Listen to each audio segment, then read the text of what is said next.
আমাদের সঙ্গে উপস্থিত আছেন নির্বাচন বিশ্লেষক জনাব এ.কে.এম সাইফুল ইসলাম চৌধুরী। আপনাকে আমন্ত্রণ জানাচ্ছি।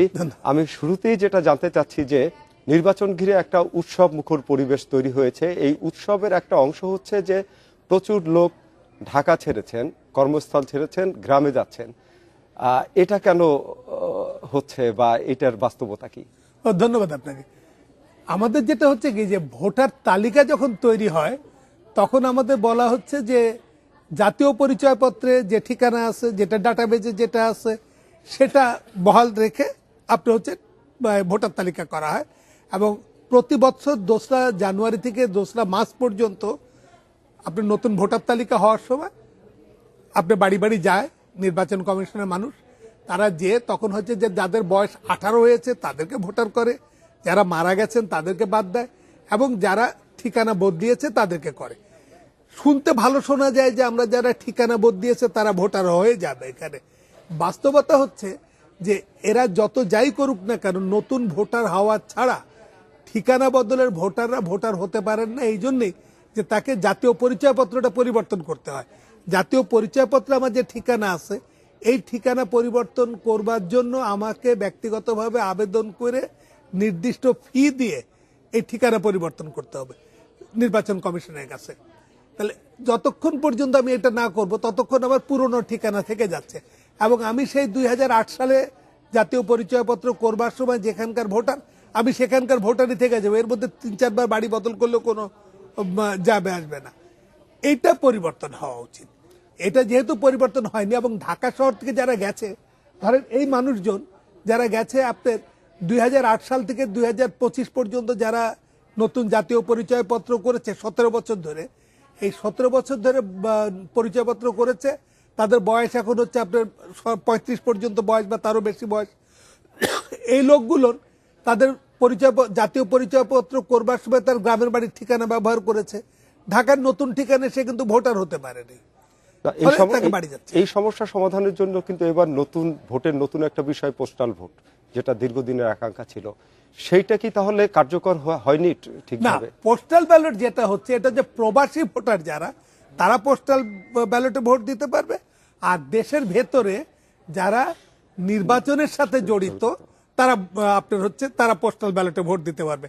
এখন আমি প্রবাসীও না, আমি নির্বাচনের সাথে জড়িতও না, আমি সাধারণ মানুষ, আমি ব্যবসাপাতি করে খাই, আমার ভোটার হচ্ছে অন্য একটা জেলায়, আমি ঢাকা শহরে থাকি, আমাকে ওই অন্য জেলায় যেতে হচ্ছে ভোট দেওয়ার জন্য।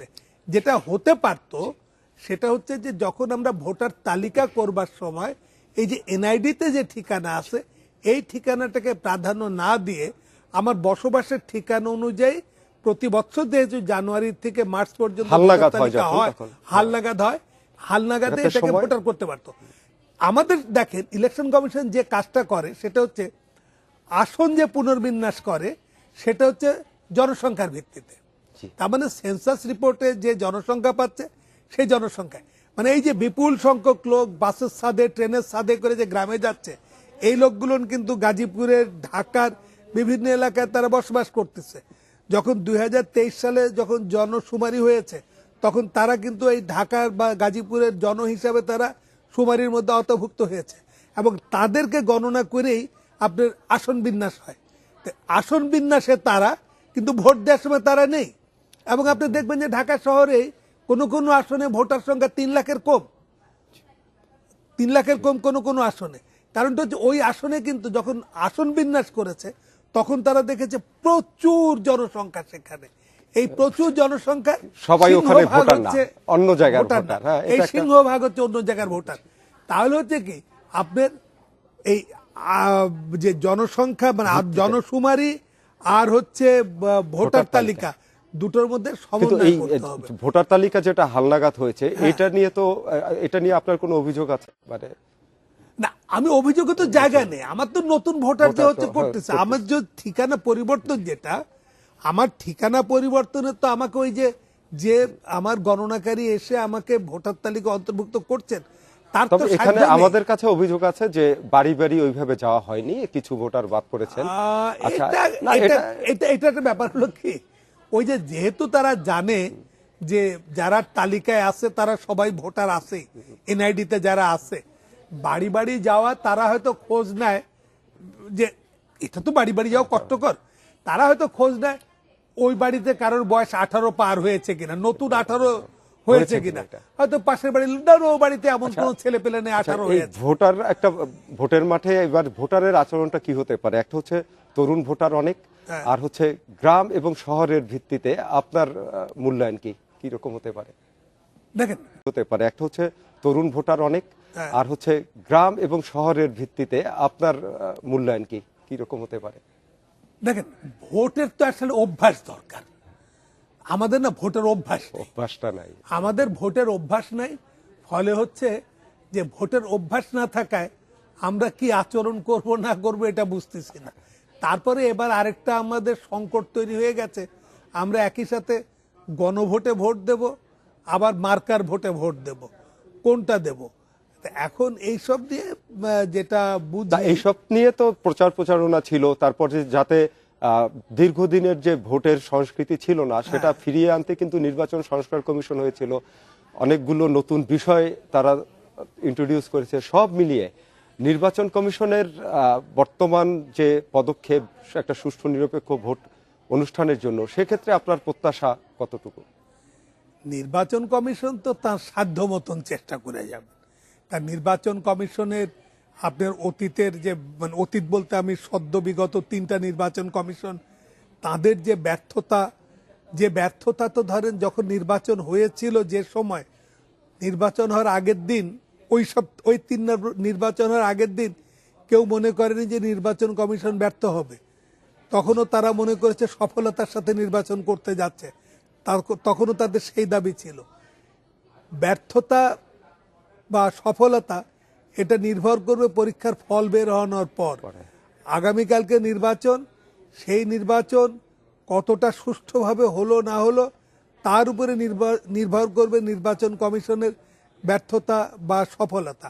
নির্বাচন কমিশন তাদের সাধ্য মতন চেষ্টা করেছে। নির্বাচন কমিশনের চেষ্টার একটা অনেকগুলো চেষ্টা বা অনেকগুলো সংস্কারের একটা অংশ হচ্ছে জোটবদ্ধ নির্বাচনে। জোটবদ্ধ হলেও প্রার্থীকে তার প্রতীকে নির্বাচন করতে হবে। তো জোটবদ্ধ নির্বাচন, এই প্রক্রিয়াটার কি এটা কি ঠিক আছে, না এটার কোনো সংস্কার হওয়া দরকার বলতে আপনি মনে করেন? এই জিনিসটা আমার কাছে আমার পছন্দ হয়নি ব্যক্তিগতভাবে। এটা তারা যারা করেছেন নিশ্চয়ই তাদের ভিতরে কোনো মহৎ চিন্তা ছিল, তারা মহৎ চিন্তা থেকে করেছেন। তবে আমরা 1954 সাল থেকে জোটবদ্ধ নির্বাচন যেটা দেখে অভ্যস্ত, সেই জোটবদ্ধ নির্বাচনে আমরা দেখেছি যে একটা দলের মার্কা নিয়েই তারা নির্বাচন করে, বড় দলটা নিয়ে। তারপরে 2008 সালে এসে আপনার আচরণবিধিতে বলা হলো যে আপনি ওই এক দলের মার্কা দিয়েও করতে পারবেন, নিজের দলের মার্কা নিয়েও করতে পারবেন, আপনার ইচ্ছার উপরে নির্ভর করবে, আপনি জোট করলে যেভাবে করেন করবেন। কিন্তু এবারে একদম স্পষ্টভাবে বলা হলো যে আপনি জোট করেন বা না করেন, জোট যদি করেন, আপনি জোট করলে আপনার নিজের মার্কায় নির্বাচন করতে হবে। তো অনেকেই জোট করেন হচ্ছে একটা বড় দলের ছত্রছায়ায় যাওয়ার আশায় জোট করেন। তো সেই বড় দলের যদি সেই মার্কাটা ব্যবহার করতে নাই পারেন, তাহলে জোট করে এই মার্কার পরিচিতি করানোর আমার মনে হয় তাদের পক্ষে সম্ভব না, এটা কষ্টসাধ্য।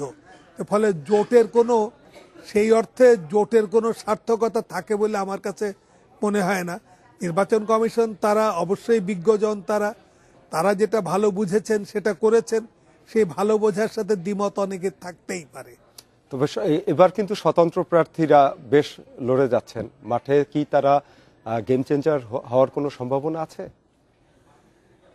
স্বতন্ত্র প্রার্থী আমাদের সেই 1973 সালে নির্বাচনেও আমরা দেখেছি স্বতন্ত্র প্রার্থী, সেই আপনার ডামাডোলের ভেতরেও স্বতন্ত্র প্রার্থী জিতে গিয়েছিলেন। এখনো যে স্বতন্ত্র প্রার্থী জিতবেন না এমন কিছু মনে হয় না, অনেক জায়গায় স্বতন্ত্র প্রার্থীরা ভালো করবেন। এখন এই স্বতন্ত্র প্রার্থী হওয়াটা নির্ভর করে হচ্ছে দলের মনোনয়ন পাওয়া না পাওয়া নিয়ে। আমি যদি আবার 73-এর কথায় যাই, 73-এ তখন দলের মনোনয়ন পাওয়া না পাওয়ার যে প্রশ্ন ছিল, তার থেকেও ছিল হচ্ছে দলের বিরুদ্ধে আমি স্বতন্ত্র ব্যক্তি নির্বাচন করলাম। বা যদিও আমরা এই নির্বাচনটাকে খুব অপছন্দ করি, 24-এর নির্বাচন, সেই 24-এর নির্বাচনে প্রচুর স্বতন্ত্র প্রার্থী বিজয়ী হয়েছিলেন, এমনকি 2 জন মন্ত্রীকেও পরাজিত করেছিলেন। আমাদের যেটা হয় যে মনোনয়ন যে প্রক্রিয়াটা, আমরা অতীতে আমরা বলেছি যে মনোনয়ন বাণিজ্যের বিরুদ্ধে অবস্থান নিতে হবে।